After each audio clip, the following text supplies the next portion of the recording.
कुरल काव्य में 123वें परिच्छेद में समझा रहे हैं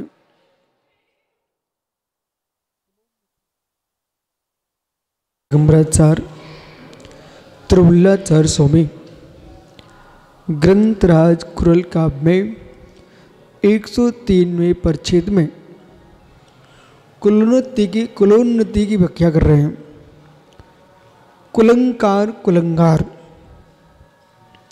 जिसके मस्तिष्क में सदाचार सद्विचार भाषा की प्रांजलता गुणग्राह्यता प्राणी मात्र प्रति मैत्री भाव जिसके पास है, साथ में व्रतों का पालन का वृत्ति की निर्मलता, व्रतों का पालन सबका सदृश हो सकता है, वृत्तियां सबकी भिन्न भिन्न हैं। यदि कोई व्यक्ति चाहे हम सदृश क्रिया कर लेंगे तो हम सदृश हो जाएंगे, ये असंभव। सदृश क्रिया से सदृश नहीं हो सकते हो।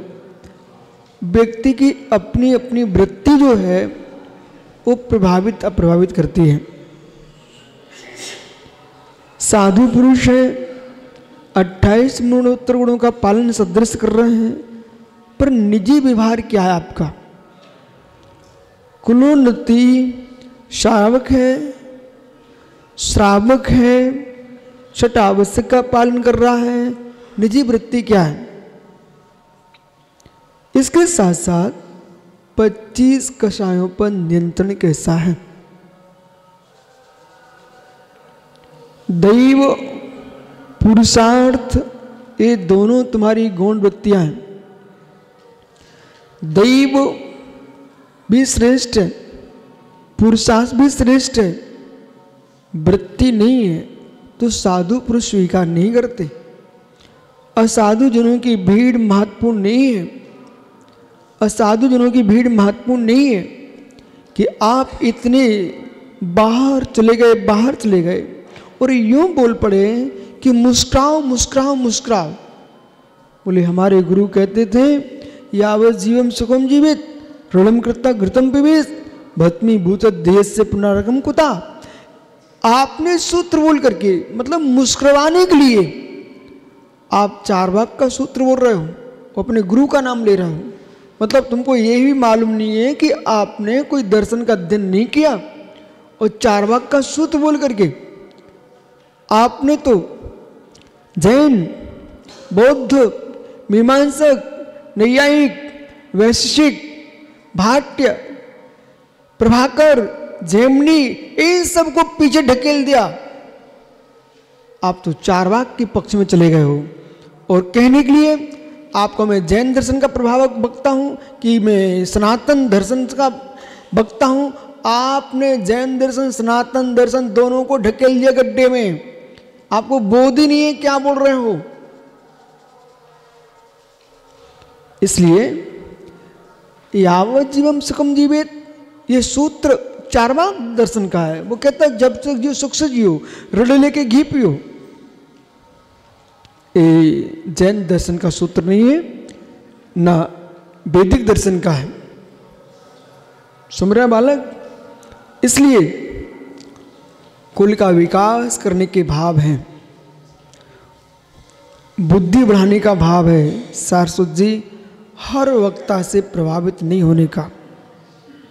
जिन वक्ताओं को पुण्य के नियोग से भीड़ प्राप्त हो रही है पर बोध नहीं है ज्ञान शास्त्रों का, और शास्त्र का नाम लेकर ही कहता भाई, नाम शास्त्र ही बोलता है। आवश्यकता नहीं कि शास्त्र का नाम बोलने वाले को शास्त्र का ज्ञान है।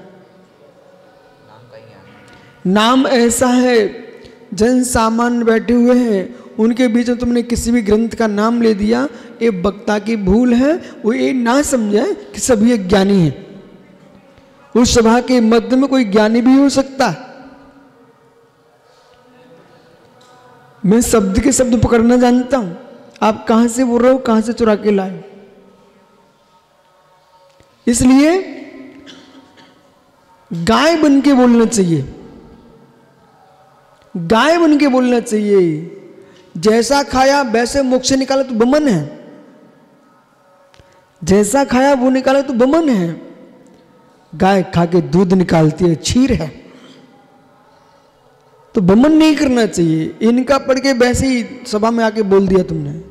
आपका निजी चिंतन, आपके अंदर मशीन है कि नहीं?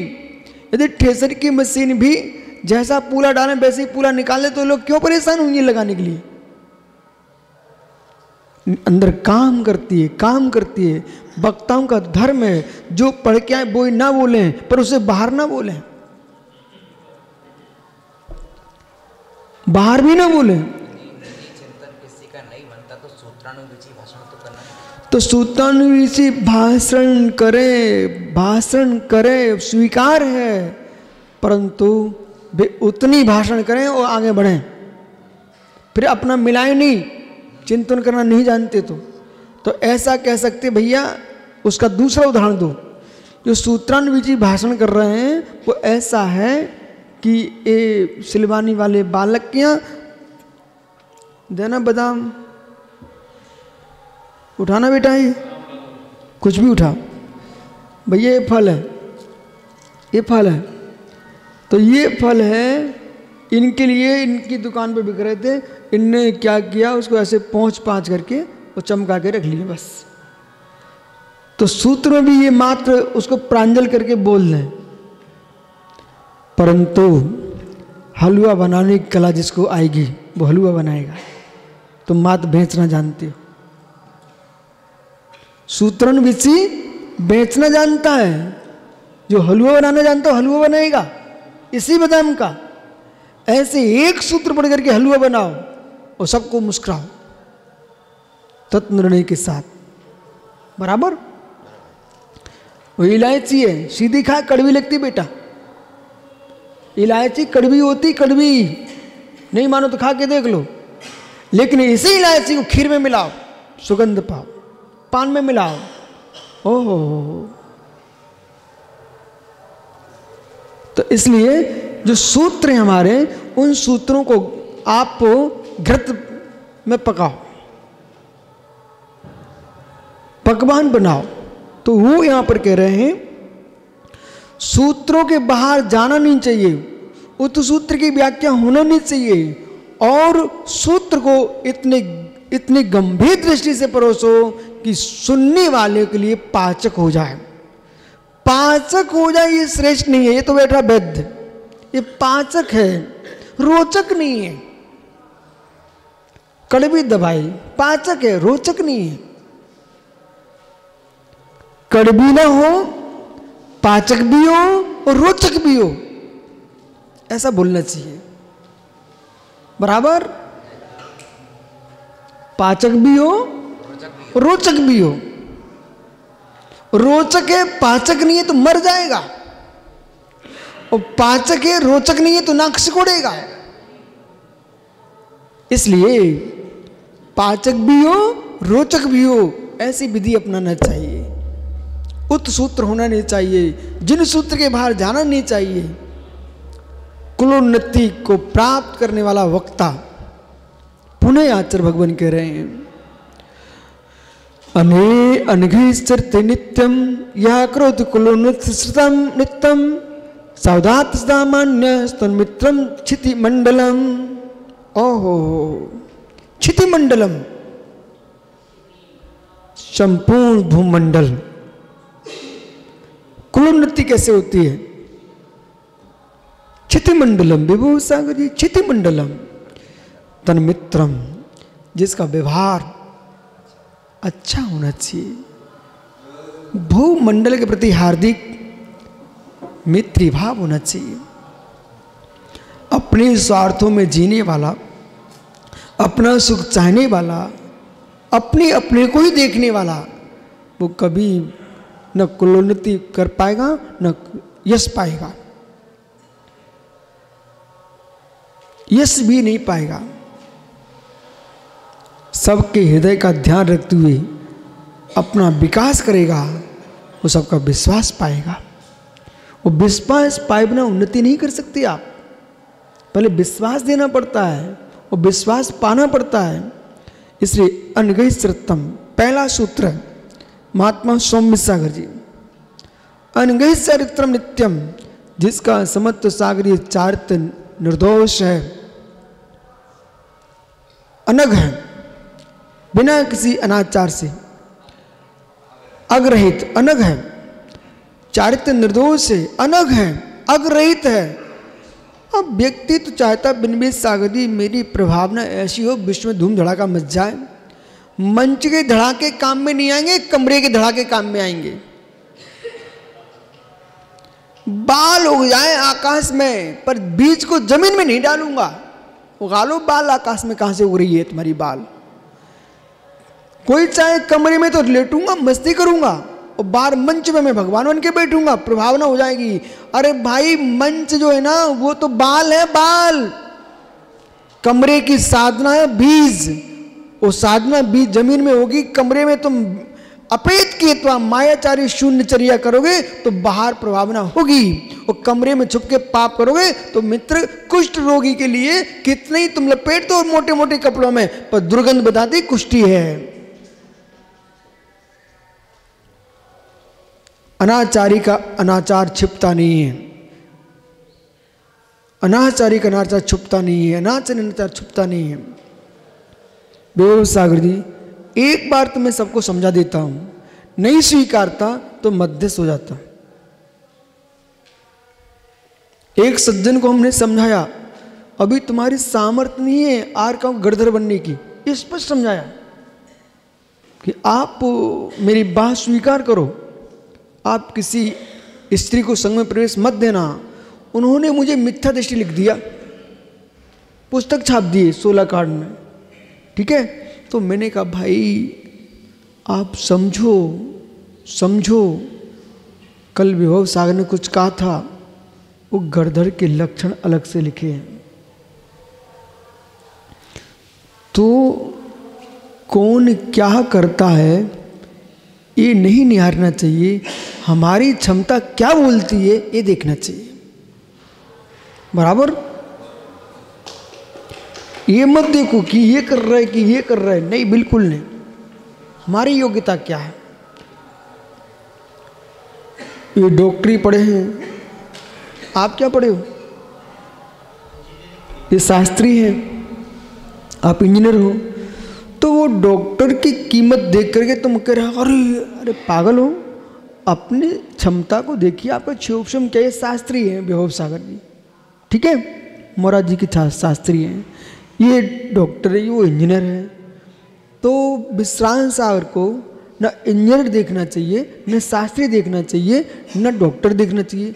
आपकी क्षमता क्या है उसे निहारना चाहिए, तो आपका विकास निश्चित होगा। और जहां हमने सबको देख कर चला, वो छुल्लक जी इंस्पेक्टर हैं, छुल्लक जी। अब यहां देखो बेचारे शांत बैठे हैं, शांत बैठे हैं, गन मशीन चलाते थे आप। अच्छा मित्र, यही कुशल पुरुष की पहचान है। संपूर्ण विद्याओं के होने पर भी वर्तमान में हम जिस स्थान पर हैं वैसे जीना। यहां तुमने इंस्पेक्टर पर दिखाया ना, तुम छुल्लक बन के नहीं जी पाओगे। अब हमने इंस्पेक्टर पद का त्याग कर दिया है, मैं मात्र 11 प्रतिमायु उत्कृष्ट श्रावक हूं, ऐसे दृष्टि जियोगे तो आनंद के साथ जियोगे। नहीं तुम्हारे गुरु परेशान हो जाएंगे, बोले क्यों भाई इंस्पेक्टर नहीं है। बराबर है कि नहीं? तो भाई विद्याधर को भी विद्या त्याग करना पड़ता है।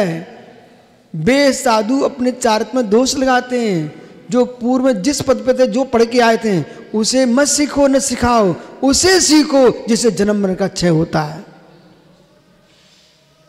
बोलो बराबर, ठीक है। अनगई चरतम नित्यम यू करोति, जो पाप रहित चारित्र नित्य पालन करता है, कुलोन्नतिम, ओहो वो व्यक्ति कुल को उन्नत बनाता है।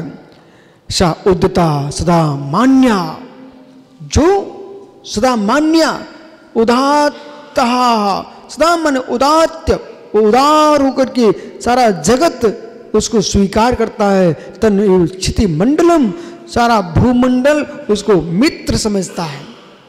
ऐसे व्यक्ति को सारा भूमंडल पर मित्र मानता है, जो सबके साथ जीता है, सबको लेके चलता है, पर सब में मिलता नहीं है, अपने में ही रहता है, पर सबको देखता है, उसे सारा जगत मानता है। जो साधक अपने चारित्र की विनय करेगा, उसकी दुनिया विनय करेगी। तुम अपने संयम की विनय नहीं करोगे तो तुम्हारी दुनिया विनय नहीं करेगा। यदि इन्होंने मुझे उच्च आसन दिया, पाटा दिया है, तो पाटे के अनुकूल मेरा जीवन भी होना चाहिए उच्च। इसलिए आचार्य त्रिवल्लाचार्य स्वामी कह रहे हैं, आपको विकास चाहिए है, विकास चाहिए है तो विश्वास मानिए, कुछ भी मत करो, अपने पद के अनुकूल जियो, तुम्हारी उन्नति नियम से होगी। वही कुलोन्नति कर सकता है जो अपने पद के अनुसार जीता है। ज्येष्ठों को, वरिष्ठों को और पूज्यों को कभी खोटी भाषा का प्रयोग मत करो। जिन जिन ने ज्येष्ठों के प्रति, श्रेष्ठों के प्रति खोटी भाषा का प्रयोग किया है, विभव सागर जी भैया पे नीचे चले गए। ये मेरे साथ, मैंने इनको कहा था भिंड में मेरे साथ चलो, इस भाई ने एक ही बात बोली, मैं आपके साथ रहना स्वीकार करता हूँ, लेकिन इसलिए नहीं जाता हूँ कि आपकी अबने हमसे हो गई तो मेरी श्रद्धा टूट जाएगी, क्योंकि पास में रहने से स्पर्धा बढ़ती है और स्पर्धा श्रद्धा को तोड़ देती है। इसलिए मैंने कहा तुम ठीक, कोई बात नहीं, आनंद के साथ जियो। ठीक है, 99। तो विषय समझो, विषय साधन फल शेष आगे विचार करेंगे। इसलिए विकास चाहिए है, विकास चाहिए है, विकास चाहिए तो अपने चारित्र का विनाश मत होने दो, विकास नियत है। नमो निरंतर नमो।